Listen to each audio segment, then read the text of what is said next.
A live look now on this Friday night as traffic heads out past Prim. No doubt some of those are among the millions of people hitting the roads for the holiday weekend, but there's probably a few of those folks on their way to buy one of the hottest tickets in town. And that brings us to our third in-depth topic tonight, Powerball fever, or actually the lack thereof here in Las Vegas and the entire state for that matter, with some small exceptions for charities. Nevada hasn't had a lottery since the state constitution was actually ratified. This was all the way back in 1864. So in a town where nearly anything goes, those $2 tickets, well, they remain a no-go. But why? Will this ever change? And who's keeping it this way? So let's go ahead and go in depth. And to do that tonight, we are heading to Prim, California. That's where many Nevadans and their money often go to buy lottery tickets. And that's also where we find Will Silverstein. Will? And Latoya, just about everyone we saw here today from Clark County in some part of town, whether it's Las Vegas, whether it's Henderson, they're all coming here because, as you said, the hottest ticket in town's not in town. It's all the way across the state border. And everybody we spoke to wishes it was closer to home. Feeling lucky? Nevada usually counts on you pressing your luck at a blackjack table or slot machine. But when the Powerball hits a $1 billion prize, Nevadans are left wondering, where do I get in on the action?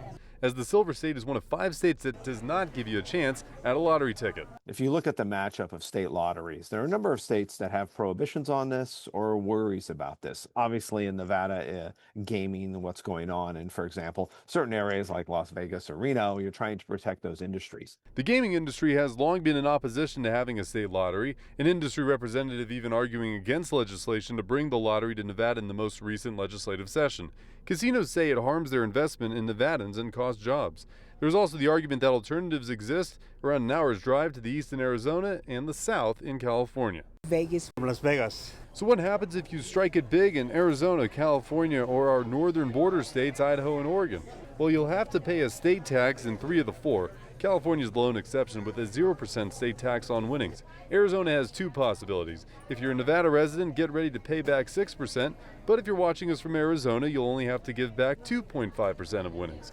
But that's all before the federal government hits you with a 24% tax on winnings, followed by the likely maxed out tax bracket increase of 13%. That takes your grand total to 37%, plus the state tax of whatever you win from there as well. If the taxes did not take the wind out of your sails, when's the earliest we could see a lottery in Nevada? You know, may not happen in the near term, but is something that we would expect to happen just after that. So this might have a 2 to 4 year time horizon, but it's hard to see how this doesn't occur in Nevada after 4 or 5 years even. Enough about the process. What are folks in Prim hoping to do with the cash? I'm gonna go to my mother-in-law's house and completely redo her house. I have my family and I can always get the best for them I can. I'll probably help family out, give the rest to her so that she can decide what to do. Exactly. You always want to help family out. It usually ends up going back to one family member who likes a lot. As we take a look at this graphic here, you can see lottery revenue for border states, these other states that have this system, and you're wondering how much money could go back to Nevada. Well, in Arizona, $1.5 billion. Idaho, $400+ million. Oregon, nearly $1 billion. Of course, all those paling in comparison, I should say, to California, topping out at $9.27 billion in revenue that they see every year from their lottery systems. Yeah, California is so big, though. So this begs the question, is there a compromise? And if so, what does that even look like, Will?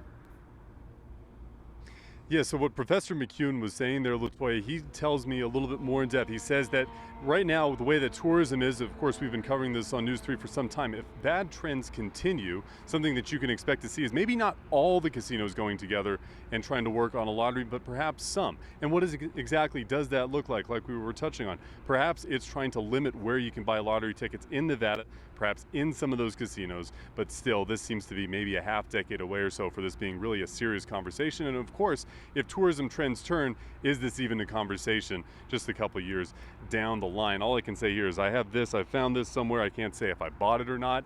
I don't need the $1 billion Powerball jackpot, Latoya. All I need, and you know this too from being a reporter out in the field, all I need is just enough to bribe the news director to get me some sunglasses. That's it. That's all I want. want. I want you to dream bigger, and I also want you to include all of us in that. We all have $2. We would love to give it to you so that we can all be in on this big prize. All right, thanks so much, Will. We appreciate you. So while it can feel pretty lonely when your friends in other states line up with billion-dollar dreams, it is important to point out that at least we're not alone in not having a lottery. 4 other states don't allow lotteries either. And like us, Hawaii, Alaska, Utah, and Alabama don't have the lottery, with reasons ranging from religious objections to fear of gambling addiction. However, most believe that Alabama may soon add lottery sales after Mississippi added the games in 2019.